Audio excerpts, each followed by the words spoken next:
episodi més dels podcasts de la Neural. Avui estem la Marta Casòliba, infermera i nutricionista, i jo que soc la Laura Andrés, psicòloga sanitària.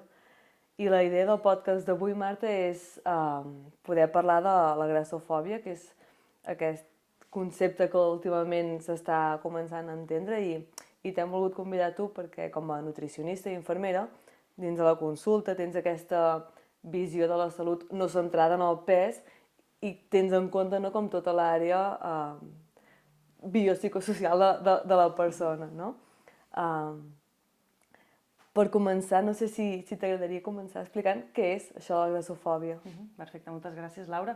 Sí, al final la grassofòbia és l'odi i la violència i el rebuig que reben totes aquelles persones que tenen un cos no normatiu, no? Que tenen un cos gras. Aquesta violència i aquest rebuig, potser les persones que no l'han patit no en són conscients, però és flagrant i afecta tot el col·lectiu de persones grasses. I com que començaves per la part més nostra, més de vessant sanitària, també tota la medicina, tota la sanitat està impregnada d'aquesta discriminació que reben les persones grasses. Llavors aquí una mica l'objectiu amb la conversa que puguem tenir avui també seria com ajudar que la gent pugui ficar-se una mica les ulleres, no?, de la grassofòbia, igual que potser en altres tipus de discriminacions, com pot ser el racisme, potser estem més avesats o hi ha més consciència, no? Sí, o això hauria de ser, no? Poder-la posar una mica també en el concepte de grassofòbia. Has començat parlant que és la violència i la pressió que reben les persones grasses, però també és rebut i viscut per les persones no grasses, no? Aquest pànic, pujar de pes, que és una cosa com transversal en la societat, per més prima que estigui una persona, també hi és, i també és grassofòbia, això, no? Sí, tota la grassofòbia realment s'extén a tota la societat. Això parteix perquè partim d'un ideal de bellesa, que aquest ideal de bellesa es fomenta amb uns patrons que, a més, són totalment arbitraris, no? Des de diferents col·lectius i es divulga de manera massiva els mitjans de comunicació, les xarxes socials, la indústria de la moda, de la música, es difonen uns patrons arbitraris del que és la bellesa. Aquesta bellesa genera aquesta discriminació, perquè aquesta bellesa és grassofòbica, que és del que parlem avui, però també és racista, també és gerontofòbica, és a dir, també hi ha por a l'envelliment, no només afecta a la part de grassofòbia, que avui ens centrem més, però això és el que fa que ens impacti a tot. I arrel d'aquest ideal de bellesa es genera el que es coneix com la violència estètica i l'estigma de pes. Aquesta pressió estètica que rebem i que sempre s'ha rebut, és veritat que ho rebem més les dones que els homes, però al final es rep en tota la societat, genera un estigma de pes. Aquest estigma de pes, tenim el nostre estigma de pes intern, que és el que tu deies, i és que tenim aquesta por a agafar pes i a guanyar pes, perquè el patró és estar prim, aquesta primesa, i inclús hi ha hagut èpoques, als 90, que era extrema, que era malaltíssima, vull dir que inclús visualment era molt evident, però llavors també hi ha aquest estigma de pes, el que és més extern, que és l'estructural i és el social, i és que ens genera el rebuig a agafar pes a nosaltres, però ens genera rebuig que els altres tinguin cossos grans. I de fet, la societat i l'estructura, el mobiliari, tot està fet en base a aquest rebuig, i no es tenen en compte, per tant es discriminen les persones que són grasses. Completament. I aquesta violència estètica i aquesta pressió social a tenir un cos determinat, que a més és completament irreal. Vull dir, hi ha molt poques persones que de manera natural puguin tenir aquests cossos, com que està molt lligat a discursos de l'esforç, de la voluntat, de l'èxit, no? Amb aquests dos tipus de cossos, posem un extrem una persona grassa i l'altra una persona molt prima, se'ls atribueixen les característiques a la persona, a la personalitat i al cos, no? De salut, de capacitat d'autocontrol, d'esforç, que són completament prejudicis i penalitzadores. Exacte, sí, està estès són mites, al final. Exacte. No? Realment ho tenim com a creença perquè encara que hi lluitem ho sentim així perquè hem crescut, això és més la teva vessant, no? Però hem crescut així i llavors quan tu veus una persona amb un cos gras dones per suposat que està o estarà malalta, i això és mentida, que és una persona sedentària, i això no és veritat, que és una persona que menja malament, i això no és veritat. I, de fet, les persones amb cossos grans, com que estan tan discriminades, segurament, si realment féssim un estudi ben fet, s'estan esforçant a tots els nivells, però sobretot a nivell d'activitat física i d'alimentació, molt més que la resta. Però és el que tu dius, no se'ls atribueixen unes etiquetes, creixem socialment amb aquestes etiquetes, i això, jo penso, ho comencem a revertir des que som molt petits i comencem a acceptar la diversitat dels cossos, i que, per exemple, part d'aquesta diversitat és genètica, igual que un és més alt, és més baix, té la pell més clara, la té més fosca, té el cabell més arrissat o més llis, doncs al final el cos també és més gran o menys gran en funció d'aquests gens. I tant. Completament. De fet, l'estigma i el prejudici amb cada un dels cossos arriba fins al punt en què veure persones grasses en posicions difícils o de poder, veure un metge gras, ostres, quina incongruència, no? I és com, en base a què? O algú, que sé, un jutge gras, és com, no pot ser perquè aquestes persones s'esforcen, no? Sembla que les persones grasses han de ser, el que dius tu, sedentàries, no saludables, poc intel·ligents fins i tot, i són aquestes generalitzacions tan absurdes que fem que llavors a nivell d'autoestima, autoimatge, matxaquen completament la persona, no? I de fet, hi ha estudis que demostren com societats més grassofòbiques tenen trastorns de conducta alimentària, els trastorns de conducta alimentària molt més estesos que societats molt més tolerants o no grassofòbiques, no? I com això ens està afectant aquí, avui, a tots els estats de la societat. No? Perquè abans semblava que el tema del pes i la imatge era una cosa més com de noies joves, no? Però a dia d'avui trobem nens i nenes amb trastorn de conducta alimentària, nens i nenes que tenen una autoestima pels terres, que es veuen lletjos, que es veuen que no encaixen, que es veuen que no poden, i gent gran, ja de més de 60 anys en aquest mateix estat, no? Sí, i a mi el que més em sorprèn, no? Que tota aquesta afectació, sorprèn, que és la realitat que vivim, però si tu pares a pensar, no, racionalment, tenim tots aquests problemes de salut mental, no, que radiquen de tota aquesta pressió i violència estètica que ens estem posant tots sobre nostra per una variable corporal, que és el pes. Llavors, el pes, perquè la imatge és d'aquest pes, ens invalida, no? Al final, la gent grassa rep com aquesta invalidació. Si jo estic gras, sóc menys vàlid. Per tant, començo a assumir estratègies de pèrdua de pes corporal perquè així seré més vàlid i així seré més feliç. Que realment en aquest camí nosaltres el que veiem és que la felicitat es perd encara més, no? Que la que teníem, però es basa tot en el pes. I llavors potser hauríem de ser més conscients que el nostre benestar i la nostra salut és un concepte molt més complex que el nostre pes. Perquè nosaltres tenim la part, no? Hi ha com un triangle, no? Que ho dibuixa molt bé, i en una punta del triangle tenim la part més bio, en un altre extrem la part social i en l'altre extrem la part més psicològica o de salut mental, no? Que ara és una paraula poder que s'entén més bé.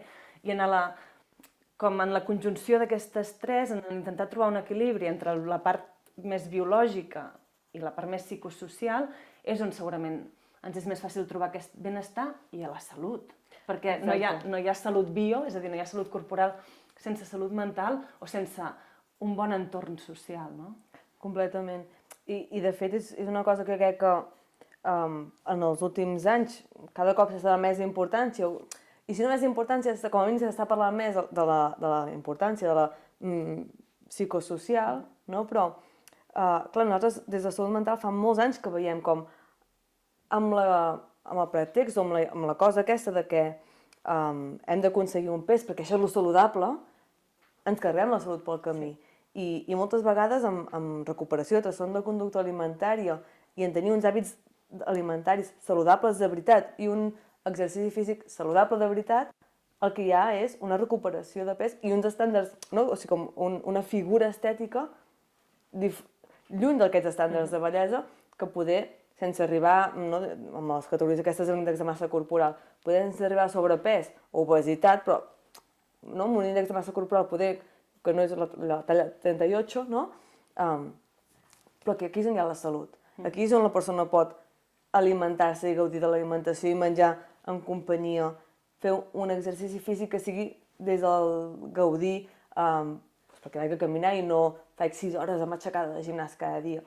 I perquè tinc les meves capacitats cognitives i de gestió emocional preservades. Exacte.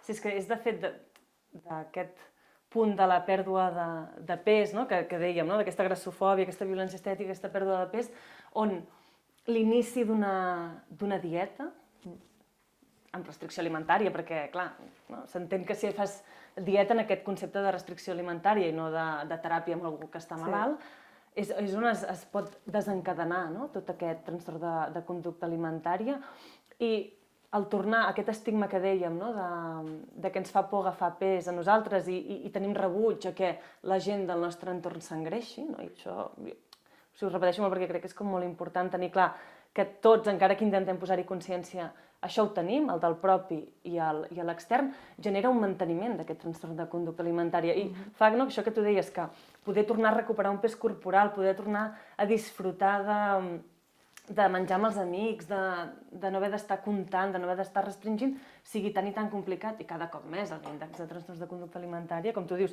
a part que s'han, no, l'edat, diguéssim, en el que ens els trobem s'ha ampliat moltíssim, el percentatge que hi ha també és molt més gran. I a vegades tinc la sensació que sembla que és tot, que exagerat, sempre aneu al trastorn de conducta alimentària. És com, vale, d'acord, deixem-lo a part, vale? Perquè ja és com trastorn. La resta de la societat, fem l'exercici cap de setmana, no? Sortim al bar, a passejar, que sí. Les converses són un percentatge molt alt sobre m'he de primar, m'he primat, s'ha de primar, s'ha primat, és per la teva salut. Està molt centrat a l'entorn i els dinars familiars. Ai, no sé qui que s'ha engreixat. Estem molt en la societat, ja no en el trastorn, no? En la part diguéssim, sana, els psicòlegs neurotípica, no? De la població, i és molt ficat aquesta por absolutament irracional i forta a pujar de pes. És com aquest indicador, que és un, que és que sembla el dimoni, no? Clar, sí. De fet, a nivell de salut, bueno, és un, però podrien ser molts més, no? Sí. I això que tu dius és que estem com constantment, és veritat, som una societat mediterrània i nosaltres vivim i socialitzem entorn del menjar, no? Quedem al voltant d'una taula, però dins d'això hi ha el que tu deies, no? Hi ha aquesta obsessió per estar parlant dels cossos dels altres.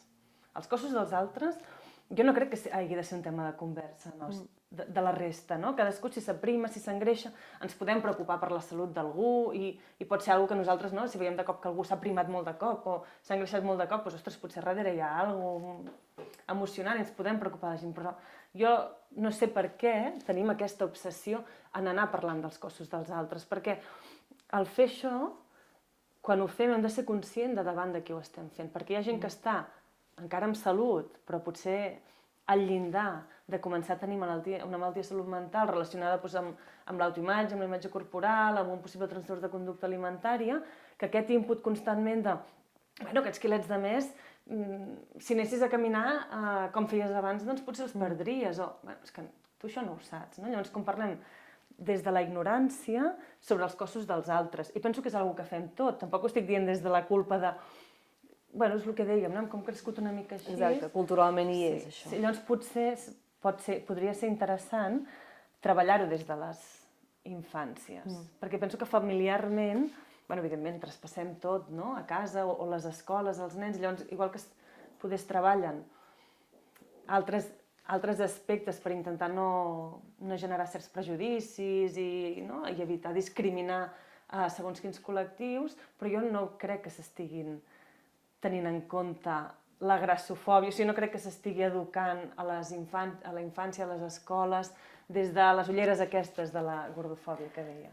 No, és el que diem, jo crec que és una consciència que com a societat fa molt poquet que l'estem començant a tenir i, de fet, hi ha molta gent que ja estan amb el que exagerat, sempre ha de ser tot un problema, no? És com, bueno, clar, aquesta part crítica sempre hi serà, no? Jo dins d'aquesta part crítica, jo el que m'he trobat molt és que estàs fomentant que la gent estigui obesa, no? Bueno, no, és que això, a part que poder t'estàs quedant amb una part petita, no?, del discurs, no es fomenta res, el que es fomenta és a cuidar la gent, que tu tinguis un cos gras, les variables són enormes, no el que tu menges o l'activitat física que fas, és que segurament la gent que té un cos gras és que ja des que són molt petits se'ls ha matxacat.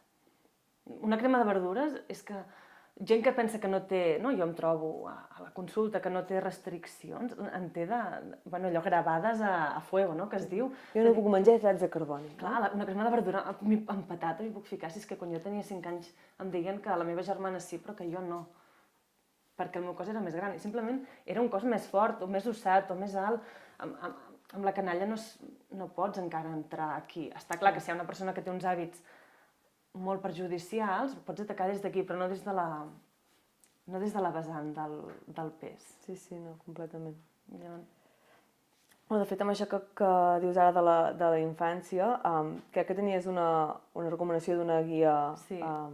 Hi ha una cooperativa que es diu Magranes Cooperativa, que fan moltes altres, sobretot en temes de salut sexoafectiva i així. Llavors van publicar, diria que fa un any aproximadament, una guia en català que es diu Som Massa, que és específicament per les escoles. Llavors, a part d'una mica d'explicació de què és la gordofòbia, on trobem la gordofòbia, no? Perquè hi ha aspectes com en l'entorn a vegades sanitari, en l'entorn de l'activitat física, o sigui, hi ha llocs on tant els infants com els adults la trobem més.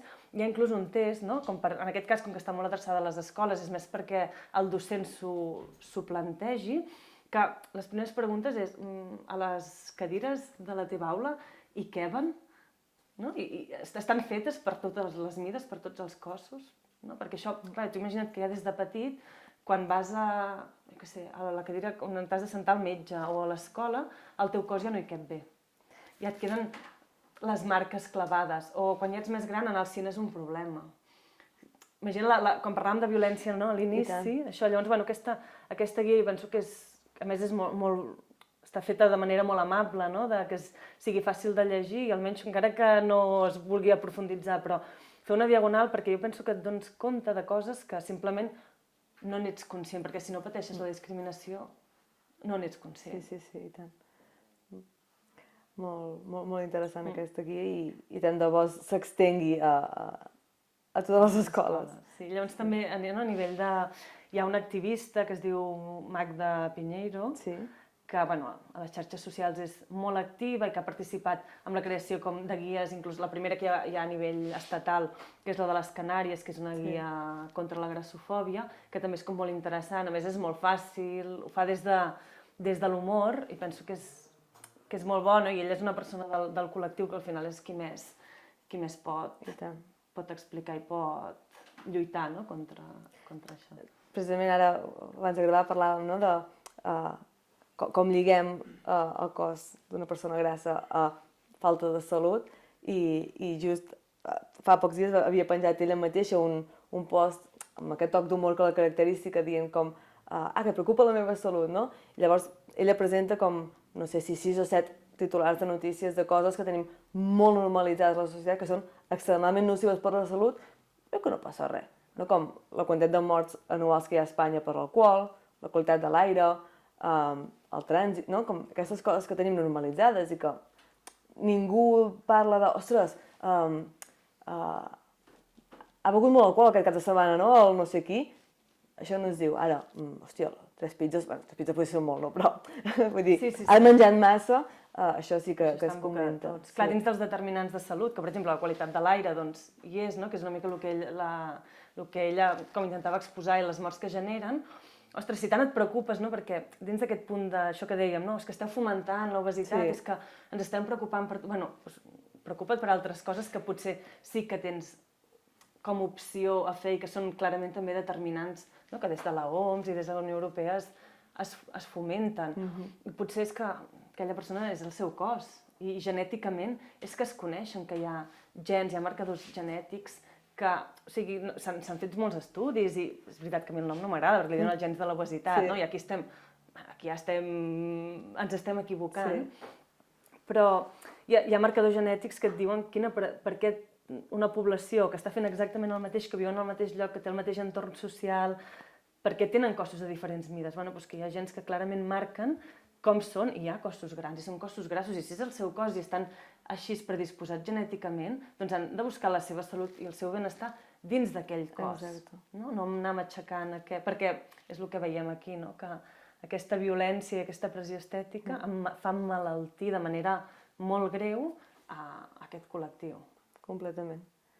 Que interessant, Marta, parlar amb tu avui d'això. Moltes gràcies per tot el que has aportat i gràcies a vosaltres per haver arribat fins al final del podcast. Ens veiem en propers capítols.